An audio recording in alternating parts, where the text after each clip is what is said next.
ജാസ്മിന്റെ മാതാപിതാക്കൾ ബിഗ് ബോസിലെത്തിയതിനു ശേഷം നാടകീയമായ പല കാര്യങ്ങളാണ് ബിഗ് ബോസ് വീടിനുള്ളിൽ നടന്നത്. ഗബ്രി, അഫ്സൽ തുടങ്ങിയവരുടെ പേരുകളും ഇതോടെ വീണ്ടും ചർച്ചാ വിഷയമായി. അഫ്സൽ നേരത്തെ അയച്ചു നൽകിയ ടെഡി ബിയറുമായിട്ടായിരുന്നു ജാസ്മിന്റെ ഉപ്പയും ഉമ്മയും വീട്ടിലേക്ക് എത്തിയത്. വീട്ടിലേക്ക് എത്തിയ ജാസ്മിന്റെ മാതാപിതാക്കൾ ഗബ്രി നൽകിയ മാല അഴിച്ചു മാറ്റുകയും ജാസ്മിന്റെ ബെഡിന് അരികിൽ വെച്ചിരുന്ന ഗബ്രിയുടെ ഫോട്ടോ എടുത്തു മാറ്റുകയും ചെയ്തു.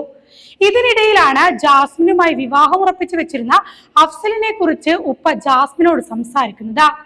ബിഗ് ബോസുമായി ബന്ധപ്പെട്ട ചില വിവാദങ്ങളെ തുടർന്ന് നേരത്തെ പ്രതികരണവുമായി അഫ്സൽ എത്തുകയും ചെയ്തിരുന്നു. ജാസ്മിനുമായി അഫ്സൽ പൂർണ്ണമായി അകന്നുവെന്ന രീതിയിലൊക്കെയായിരുന്നു പുറത്തെ സംസാരം. എന്നാൽ അഫ്സലും മുൻ ബിഗ് ബോസ് മത്സരാർത്ഥിയുമായ ദിയ സനയുമാണ് തങ്ങളെ വിമാനത്താവളത്തിൽ കൊണ്ടുവിട്ടതെന്നായിരുന്നു ഉപ്പ പറഞ്ഞത്. എല്ലാവരും മോളുടെ കൂടെ തന്നെ ഉണ്ടെന്നും വേറെ ഒന്നും ആലോചിക്കാതെ കളിക്കണമെന്നും ഉപ്പ മകളോടായി വ്യക്തമാക്കി. ഉമ്മയും ഉപ്പയും പോകാൻ നേരം അഫ്സലിഖാനോട് അന്വേഷിച്ചെന്ന് പറയണമെന്നും ജാസ്മിൻ ഉമ്മയോട് പറയുന്നുണ്ട്.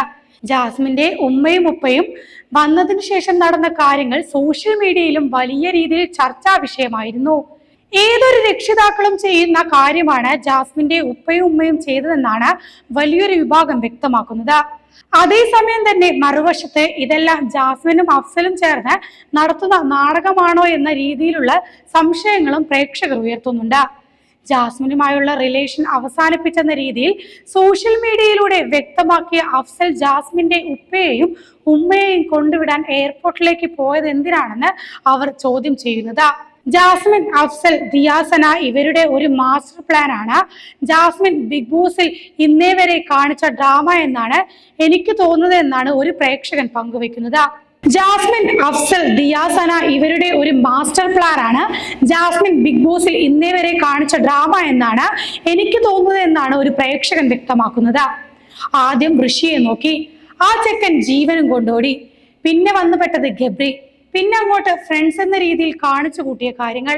പുറത്ത് മാതാപിതാക്കളുടെ പ്ലാനിലുള്ള ഇന്റർവ്യൂ, ജാസ്മിനെ കുറ്റം പറച്ചിൽ.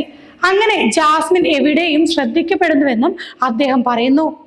ദിയ സന കുറെ സ്ത്രീപക്ഷ എഴുത്തുകാരെയും ഇൻസ്റ്റയിൽ റീൽസ് ഇടുന്ന എല്ലാവരെയും സംഘടിപ്പിച്ച് ജാസ്മിന് കരുത്തായ സ്ത്രീ എന്ന ഇമേജ് വരുത്തുന്നു. ഇവരുടെയൊക്കെ മുൻ സീസണിൽ സപ്പോർട്ട് ചെയ്ത ആൾക്കാരെ നോക്കിയാൽ തന്നെ അറിയാം ദിയ സനയുമായി കണക്ട് ആയിരിക്കുമെന്നത്.